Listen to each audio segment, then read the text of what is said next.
خدمت اس کی قضا نہیں ہوتی.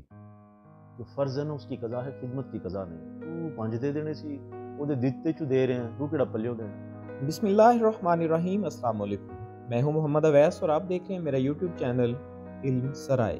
ناظرین, اخلاقی اقدار پر انسانی رویوں کی تعمیر کے حوالے سے بڑی گہری نظر کے مالک علم سرائے میں ہمارے آج کے گیسٹ اسپیکر ہیں محمد فراز. السلام علیکم ناظرین, آج ہم خدمت خلق پہ بات کریں گے. اچھا, اس کے دو پہلو ہیں. پہلی بات یہ ہے کہ مطلب ایک کامن کنسیپٹ یہ سمجھا جاتا ہے کہ جس کے پاس مال و دولت ہے اور جو بڑا امیر آدمی ہے وہ لوگوں کے پیسے سے یا ذرائع اس کے پاس وسائل زیادہ ہوتے ہیں تو وہ لوگوں کی ہیلپ کر سکتا ہے. تو ایسا نہیں ہے. اس میں دو چیزیں, اگر اللہ تعالیٰ نے آپ کو وسائل دیے ہیں, دولت دی ہے, ویل اینڈ گڈ, آپ اس سے بھی لوگوں کی خدمت کر سکتے ہیں. دوسرا یہ ہے کہ کسی بھی طرح سے آپ اگر مالی طور پہ مدد نہیں کر سکتے, کہیں پہ کسی موقع پہ اگر آپ کسی بندے کو آپ کی مدد چاہیے, آپ کسی بھی طریقے سے ان کی مدد کر سکتے ہیں.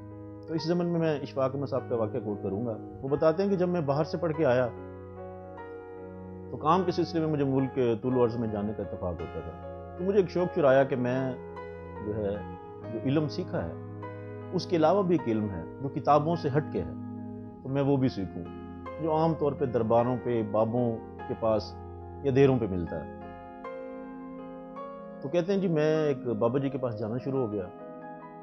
تو اس کا نقصان یہ ہوا کہ میرے جو دوست ادیب تھے انہیں بڑا برا لگا کہ یہ باہر کا پڑھا لکھا آدمی ہے اور یہ کیا کر رہا ہے. انہوں نے میرے بارے میں کالم بھی لکھے, مجھے برا بھلا بھی کہا, لیکن چونکہ مجھے شوق تھا تو میں جانے لگا. کہتے ہیں میں بابا جی کے ساتھ نماز پڑھ رہا تھا تو نماز کے دوران ہی ایک بندہ آیا تو اس نے شور مچایا کہ وہ جو یونس نام کا بندہ ہے اس کو مرض الموت ہو گیا ہے, اس کے گھنگرو بند گئے ہیں, تو بابا جی وہ آپ کو بلا رہا ہے. وہ کہہ رہے کہ جی بابا جی کو بلائیں. وہ آئے اور میرے سرانے صورت یاسین پڑھے. کہتے ہیں بابا جی نے چپکے سے کہا کہ نماز توڑ دو. میں بڑا حیران ہوا, عقلی طور پہ مجھے یہ بات سمجھ نہیں آئی. تو انہوں نے دوبارہ کہا کہ نماز توڑ دو. کہتے ہیں چونکہ میں نیو ٹرینی تھا تو میں نے نماز توڑی اور ان کے پیچھے چل پڑا, لیکن مجھے بہت برا فیل ہوا. تو میں نے پوچھا بابا جی یہ آپ نے فرض نماز توڑ دی ہے, مجھے سمجھ نہیں آئی. تو کہنے لگے کہ بیٹا جو خدمت ہے نا, خدمت اس کی قضا نہیں ہوتی. جو فرض ہے نا اس کی قضا ہے, خدمت کی قضا نہیں ہے. اس کو آپ آسان لفظوں میں اس طرح سمجھ لیں کہ آپ نماز کے لیے آ رہے ہیں, راستے میں کوئی ایکسیڈنٹ ہے, کوئی بائک سے گر جاتا ہے, کوئی سائیکل سے گر جاتا ہے, زخمی ہے, اور آپ اسے کہیں کہ جناب میں پھر فرض نماز پڑھ کے آتا ہوں تو میں آپ کی ہیلپ کروں گا. اس لیے خدمت کی جو قضا ہے وہ نہیں ہے. خیر ہم چل پڑے, جو بھی بابا جی نے وہاں پہ سورت یاسین وغیرہ پڑھنی تھی پڑھ کے ہم واپس آئے. تو جیسے رکشہ سے اترے تو بابا جی آگے چل پڑے. تو میں نے اسے کرایہ پوچھا رکشہ والے سے. اس نے کہا جی 3 روپے کوئی 80 پیسے بن گئے. کہتے نہیں, میں نے بڑی فراخ دلی سے اس کو 4 روپے دیے اور بابا جی کے پیچھے چل پڑا. انہوں نے مڑ کے مجھ سے پوچھا بیٹا کتنے پیسے دیے؟ میں نے کہا کوئی 3 روپے 80 پیسے بنتے تھے تو میں نے 4 روپے دے دیے. انہوں نے کہا پتر 5 ہی دے دینے سی. میں بڑا حیران ہوا, بھائی میں نے آلریڈی 4 روپے دیے ہیں. تو وہ کہہ رہے ہیں کہ جی 5 دے دینے تھے. تو میں نے کہا جی 4 تو میں نے دے دیے, تو 5 کا کیا مطلب ٹک بنتا ہے. تو کہنے لگے تو کیڑا پلیوں دینا ہے, تو تو اللہ دے دیتے چو دینا سی. میں بڑا حیران ہوا. عقلی طور پہ اور اقتصابی طور پہ میں نے اس بات کو لیا, لیکن جو اندر اندر بندے کا شعور ہے, جو نفسیاتی طور پہ, مجھے اس بات کی اس طرح سمجھ نہیں آئی. خیر تو کہتے ہیں جی ابن انشا جو ہے نا وہ میرے بڑے اچھے دوست ہیں. وہ کراچی سے آئے تو میرا پتہ کیا گھر سے, گھر میں نہیں تھا. لائبریری گئے, ادھر ادھر پوچھا, انہیں کسی نے بتایا کہ فلاں بابے کے ڈیرے پہ ہوگا. انہیں بڑا برا لگا کہ یہ باہر پڑھتا رہا ہے, پڑھاتا رہا ہے, اور یہ بندہ کس کام پہ لگ گیا. تو وہ ایک ڈنڈا سے لے کر ڈیرے کے باہر آئے, اور انہوں نے اندر نہیں آئے, انہوں نے مجھے آواز دی کہ باہر آؤ. کہتے ہیں میری ان سے بڑی اچھی دوستی تھی, تو میں بڑا جھجکتے ہوئے ڈرتے ہوئے باہر آیا. تو مجھے کہتے ہیں یہ تم کس کام پہ لگ گئے ہو, یہ بابے تمہیں کیا دیتے ہو؟ میں نے کہا اور تو کچھ نہیں سمجھ آئی, بس یہی ہوا ہے کہ نماز کے دوران نماز توڑی ہے, چلے گئے ہیں, واپسی جب آئے ہیں کرایہ دی ہے.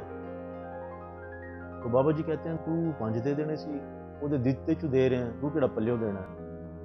کہتے ہیں وہ شاعر تھے, بڑے نفیس آدمی تھے. اس بات کی گہرائی کو وہ سمجھ گئے, جبکہ میں نے اس کو عقلی طور پر لیا. خیر وہ چلے گئے.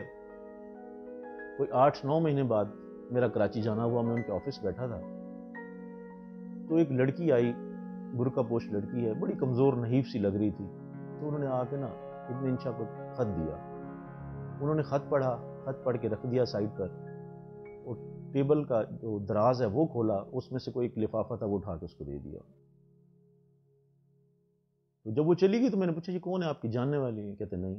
تو میں نے کہا پھر یہ کیا خط تھا؟ انہوں نے بتایا کہ ایک لیٹر مجھے دیا انہوں نے، اس میں لکھا ہوا ہے کہ سلام ابن انشا، میں آپ کے ناول بڑے غور سے پڑھتی ہوں اور مجھے بہت متاثر کرتے ہیں. میں ایک اسکول میں ٹیچر ہوں اور اپنے والد کے ساتھ ایک چھوٹے سے گھر میں رہتی ہوں.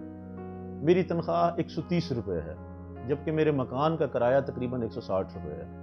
تو اس مہینے صورتحال یہ ہے کہ میں کرایہ بھی پے نہیں کر سکتی، اور مالک مکان نے کہا ہے کہ اس مکان کو خالی کریں. تو مجھے آپ کی مدد کی ضرورت ہے، اور پورے کراچی میں آپ کے علاوہ کسی کو نہیں جانتی. اور یہاں پہ قابل غور بات یہ ہے کہ وہ جو جاننے والی ہے وہ بھی صرف ناول کے ذریعے ان کو جانتی ہے، ان کے جو رائٹنگ ہے، جو وہ چیزیں لکھتے ہیں ان کے ذریعے سے جانتی ہے. تو کہتے ہیں جب میں نے یہ سنا تو پڑھا ہے تو میرا دل کیا کہ اس کی ہیلپ کروں. تو میرے پاس یہ 300 روپے پڑے تھے، میں نے دے دیے. تو کہتے ہیں میں بہت حیران ہوا. میں نے کہا جی پاگل آدمی ہو، 160 روپے اس نے مانگے اور آپ نے 300 دے دیے. تو آگے سے کہنے لگے میں کیڑا پلیوں دے رہا، میں بھی تو دے دیتی چو دینا سی. تو کہتے ہیں ان کو یہ فلسفہ، یہ بات سمجھ آ گئی. خیر میں بڑا حیران ہوا. وہاں سے جب واپس آیا تقریباً 6-7 ماہ بعد ان کی مجھے کال آئی. تو مجھے کہتے ہیں یار یہ تمہارے بابے کا جو فلسفہ ہے نا یہ بڑا خطرناک ہے، اس سے تو میرا بڑا نقصان ہو رہا ہے. میں نے کہا کیا ہوا ہے؟ کہتے ہیں میں جب جسے پیسے دیتا ہوں نا پیسے وہ ڈبل ہو کے میرے پاس آ رہے ہیں، پیسوں کی یورش ہو گئی ہے مجھ پر. بتانے لگے کہ میں گورنمنٹ کی طرف سے ٹوکیو گیا تھا ایک میٹنگ اٹینڈ کرنے، یونیسکو کی. تو پچھلے دن ان کی مجھے کال آئی ہے، وہ کہہ رہے ہیں کہ جی آپ کا $1000 ہمارے پاس ہے، تو وہ ہم آپ کو کیسے بھجوائیں. تو میں نے کہا مجھے تو پیسوں کی کوئی ضرورت نہیں ہے، کیونکہ میں گورنمنٹ کی طرف سے گیا تھا اور جو اس کے ٹی ڈی جو اخراجات ہیں وہ گورنمنٹ نے دیے ہیں، تو ایسی تو کوئی بات نہیں ہے کہ آپ مجھے پیسے بھیجیں. تو انہوں نے کہا نہیں جی یہ ہم ہر پارٹیسپینٹ کو 1000 روپے ہم اپنا تحفتاً دے رہے ہیں. تو بتانے لگے کہ یہ پیسوں کی مجھ پہ بارش ہو رہی ہے، یہ تم نے کس فلسفے میں مجھے ڈال دیا. اب یہاں پہ ایک بات عرض کرتا جاؤں، حضرت مجدد الافسانی فرماتے ہیں کہ جو تجھ سے مانگے اس کو دے. کیا تیری انا کی تسکین کے لیے کافی نہیں ہے کہ کسی نے اپنا دست سوال تیرے سامنے دراز کیا ہے؟ اور اس میں یہ ہے کہ جو حق سے مانگتا ہے، جس کا حق ہے اس کو تو دیں، اور جو نا حق مانگتا ہے اس کو بھی ضرور دیں. کہیں ایسا نہ ہو جو آپ کو نا حق مل رہا ہے وہ آپ سے چھین لیا جائے. اب ہم سب اپنی زندگی پہ غور کریں، کون سی چیزیں ہیں جو ہمیں نا حق مل رہی ہیں. اپنی بیلنس شیٹ اٹھا کے دیکھیں اللہ تعالیٰ کس کس طرح سے ہمیں نعمتیں دیتا ہے. کتنی ساری چیزیں ہمیں ملتی ہیں جن پر ہمارا حق نہیں ہے، جن پر ہمارا استحقاق نہیں ہے، لیکن اللہ تعالیٰ ہمیں شب و روز دے رہا ہے. تو یہ 2 باتیں بتانے کا مقصد یہ تھا. ایک تو یہ تھا کہ آپ اس میں ایک ہے کہ پیسوں سے کسی کی مدد کی گئی، ایک یہ تھا کہ وہ جو بابا جی کو بلانے آیا اور سورۃ یاسین پڑھنی ہے تو انہوں نے فرض نماز توڑ کے خدمت کے لیے چل پڑے. تو یہ ساری بات بتانے کا مقصد یہ ہے کہ آپ اللہ تعالیٰ کے لوگوں کی بے لوث ہو کر خدمت کریں، انشاءاللہ اللہ تعالیٰ آپ کو اس کا ضرور اجر دے گا. اللہ تعالیٰ آپ کو حامی ناصر ہو.